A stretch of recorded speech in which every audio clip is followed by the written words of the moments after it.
Olá amigos investidores, estamos de volta para mais um vídeo. No vídeo de hoje a gente vai falar sobre o FIINFRA CDI 11 da Esparta, o irmãozinho mais novo do Juro 11. E no mês passado ele bateu a quantidade de views do Juro 11. Foi uma vergonha para o Juro 11 e muito bom para o CDI 11. A gente vai trazer a leitura do relatório do mês de setembro, que trata dos dividendos que vão ser pagos próxima semana aqui de outubro. Queria mostrar o destaque que o relatório nos deu em relação ao vídeo do mês passado. Esse vídeo que eu falei que bateu o Juro 11 em termos de quantidade de views. Muito obrigado a Esparta por isso aqui. Então, antes de mais nada, a gente vai passar algumas informações, alguns números importantes para vocês. No caso, o dividend yield dos últimos 12 meses foi de 13,6%. Considerando que ele é um fundo high grade, esse dividend yield é muito top. Porque para mim, por exemplo, eu peço isso aqui para fundo middle risk. E ele aqui é um fundo high grade. Fundo high grade pagando 13,6% é muito bom. O fundo está com P sobre VP de 1,09. Sim, você não ouviu errado. 1,09. 9% de ágio. Aí eu acho complicado. Eu gosto de falar para vocês que eu topo pagar para um fundo de papel com um ágio até 5%. Mas aqui tá 9, meus amigos, tá demais. Tem gente que não aceita pagar por fundo de papel quando tá com o P sobre VP acima de 1. Ou seja, se tiver 1,01, 0,2, o cara já não quer comprar. Imagina 1,09. Então realmente tá complicado para quem quer entrar no fundo. Mas se você quiser muito, é decisão sua. O dinheiro é seu. Só que fazendo aquilo que eu gosto de fazer, que é o ajuste do valor da cota de mercado para o valor da cota patrimonial, deixando o P sobre VP1, o yield que eu passei para vocês de 13,6% ao ano sobe para 14,3%. É praticamente um yield de alguns fundos high yield. Exatamente, alguns fundos high yield nem isso aqui alcança. Então, tá com yield espetacular. O CDI 11, de 14,3% ao ano. O dividendo que vai ser pago na próxima semana é de R$ 1,06, que nos dá um yield do mês de 0,93. Esse sim, não é um dividend yield tão bom. Por quê? Porque os fundos high grades, que são o meu parâmetro mínimo, digamos o meu piso mínimo, estão pagando entre 0,85 e 0,90 ao mês. Então 0,93 não é um dividend yield tão interessante. É um dividend yield quase para middle risk, mas eu considero baixo. Mas também foi porque ele pagou 1,06. E 1,06 é um dos piores pagamentos dos últimos meses. Mas o CDI 11 tem um detalhe aqui, né? Para quem não sabe, a gente vai mostrar daqui a pouco. O detalhe é esse aqui, que ele é muito irregular nos pagamentos. Você vê aqui que nos últimos 6 meses ele pagou 1,13, depois 1,06, R$1 apenas, 1,14, 1,10 e 1,06. Ou seja, na média, ele está pagando nos últimos 6 meses na faixa de R$1,10. Ou seja, na média, esse yield do mês dele é melhor. Nesse mês é que veio fraco. A gente vê que o carrego da carteira do fundo é CDI mais 1,4, por isso que eu considerei um fundo high grade. Para mim, o carrego da carteira sendo CDI até mais 2,5 é high grade, e aqui é apenas CDI mais 1,4. Por exemplo,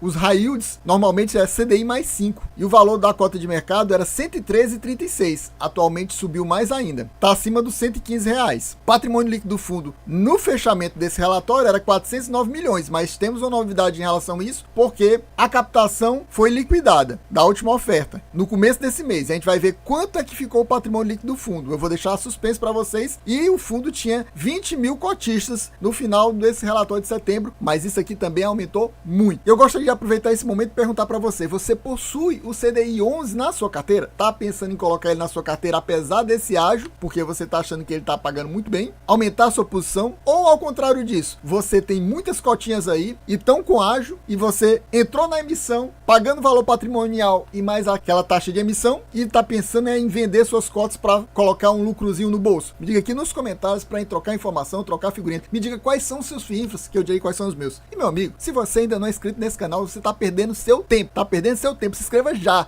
não pense mais nada, escreva já deixa aquele likezão também, não pense mais nada, deixa o like, comenta aqui para ajudar a gente a bater a maior quantidade de views possível. Você quer ficar bem informado, seja sobre FIINFRA, FIAGRO, fundo imobiliário, até mesmo ação, não deixe para depois e se inscreva já aqui no canal. Chegamos aqui ao comentário do gestor e os comentários do gestor estão bem recheados aqui de informação pra gente. Então, tá um pouco diferente do Juro 11, que normalmente o padrão do relatório, quando é de mês a mês, são bem parecidos. Se você entrar no relatório, no vídeo do relatório do Juro 11, que eu lancei anteontem, você vai ver que tá bem diferente desse aqui. Eles aumentaram a posição, assim como lá no Juro 11, aqui é gestão ativa. Aumentaram a posição em AS Brasil, Atlas Luiz Carlos, Brava Energia, Corzan, Petro Recôncavo e Ziló. E iniciou uma nova posição em Cocal. Também lá no Juro 11 iniciou em Cocal. Reduziu posições em Comerc, Desktop, Eneva, Eletrobras e TVV. O fundo atualmente está com uma alavancagem de 105 milhões. Mas com essa liquidação da oferta, oferta, que a gente vai ver daqui a pouquinho aqui, eles vão zerar essa alavancagem, já no início do mês de outubro. Provavelmente da semana passada para essa semana agora eles estão zerando essa alavancagem, porque eles captaram muito. A gente vai ver isso daqui a pouquinho. O fundo estava bastante alavancado. Então, com a liquidação da oferta dia 3 de outubro, o fundo vai ficar automaticamente desalavancado. Essa alavancagem era via operações de compromissados reversos, que serão liquidadas ao longo do mês de outubro. Assim como ele falou lá no relatório do Juro 11, ele cita também aqui o caso da Anemos Wind, que ela descumpriu condições que estavam na escritura da debenture e por isso ela venceu de forma antecipada no dia 20 de setembro e eles receberam a totalidade dos recursos no dia 1º de outubro. Ou seja, deu problema, descumpriu o acordo e já colocaram o dinheiro no caixa para evitar qualquer tipo de calote. Era um problema que agora já não é mais. O fundo tinha fechado no mês passado com uma alocação em crédito de 133%, mostrando que ele estava alavancado, mais 7% de caixa, totalizando um valor investido de 140 milhões, incluindo o caixa. Então ele estava exatamente com uma alavancagem de 40% e agora vai ser toda zerada com essa liquidação da oferta. A partir do dia 3 de outubro, todas as posições estão diluídas em 30% da posição anterior, ou seja, isso é muito bom, porque o fundo fica mais diversificado. A expectativa de finalizar a alocação desse recurso que ele captou agora é de ser finalizada dentro de 3 meses, ou seja, basicamente até o final do ano de 2024. No dia 4/9 foi encerrada a quinta oferta do CDI 11. E eles captaram 1 bilhão e agora está sendo liquidada. Eles estão colocando a mão no dinheiro. Isso mostra que teve uma grande aceitação do CDI 11. 1 bilhão, meus amigos. Ou seja, ele tinha 400 milhões e colocou mais 1 bilhão no patrimônio líquido do fundo. Ou seja, 2,5 vezes o tamanho do fundo no início da oferta. Então ficou gigantesco o fundo. Na fase de oferta pública, o fundo chegou a ter uma demanda de mais de 2 bilhões em uma hora apenas. Eles não puderam atender todos os 28 mil investidores que estavam interessados no CDI 11. O fundo agora está com patrimônio líquido a partir do relatório do próximo mês de 1,4 bilhão. Agora ele está mais ou menos no top 5, top 6 maiores FIINFRAs da nossa bolsa. E com 50 mil cotistas, ele tinha 20 mil, aumentou para 50 mil, aumentou 30 mil, mais do que dobrou a quantidade de cotistas que o fundo tinha, se tornando também um dos maiores fundos em termos de quantidade de cotistas. O irmão dele tem 80 mil. E as negociações das novas cotas estão previstas para a primeira quinzena de novembro, ou seja, só mais ou menos daqui a um mês que eles estão liberando as cotas para negociação. Esse pode ser um bom momento de entrada no fundo. Se ligue aí, lembrando que aqui a gente não faz recomendação nem de venda, nem de compra de nenhum FIINFRA, nenhum FIAGRO, nenhum fundo imobiliário, nenhuma ação. Só você, somente você pode decidir se vale a pena ou não colocar esse fundo na sua carteira, aumentar a sua posição, reduzir a sua posição, zerar a sua posição, só você. Mas, como eu falei, pode ser um bom momento de entrada no fundo, porque vai ocorrer o que o pessoal chama de flipagem. Gente que comprou cotas, ele já tinha cotas, comprou mais cotas e vai vender no mercado para colocar dinheiro no bolso. E nisso, normalmente, a cota cai de valor. Então, pode acontecer isso. Chegamos àquele momento mais esperado do relatório, que é sobre a distribuição de dividendos, e a gente já sabe que ele vai pagar R$ 1,06 no dia 14 de outubro. E a gente vê aqui também as últimas 12 distribuições. Teve aquela distribuição 6 meses atrás, que foi incrível, de R$ 2,70. E aqui, eu não acho legal, é que ele não dá um guidance de distribuição, como normalmente o Juro 11 faz, que diz que vai ser R$1. A tendência é que seja R$1. Aqui ele diz que é 110% do CDI. Ou seja, aumentando o CDI, pode subir, diminuindo o CDI, pode baixar. E mesmo assim, não tem regularidade. Porque se você ver, o CDI estava estável na maioria dos últimos meses, só não no último mês que teve aquele aumento da taxa Selic de 0,5%. E mesmo assim, sem essa variação na taxa de Selic, as distribuições estavam variando. Eu não gosto disso, eu preferia linearizar essas distribuições de dividendos. Chegamos aqui na carteira do fundo e assim como lá no Juro 11, aqui está muito diversificado. A gente tem, se eu não me engano, mais de 100 ativos. Vamos ver aqui, nessa primeira coluna aqui, ele mostra o tipo de ativo. A maioria é debenture, ele só tem 4 letras financeiras, fora as debentures e o caixa. Aqui a gente tem um emissor. Eu destaquei esses 2 emissores, que são os emissores que estão com percentuais do patrimônio líquido acima daquele ideal que eu falo para vocês. Ainda estão dentro do máximo que eu acho aceitável, que seria 8%. Mas só que com essa nova emissão,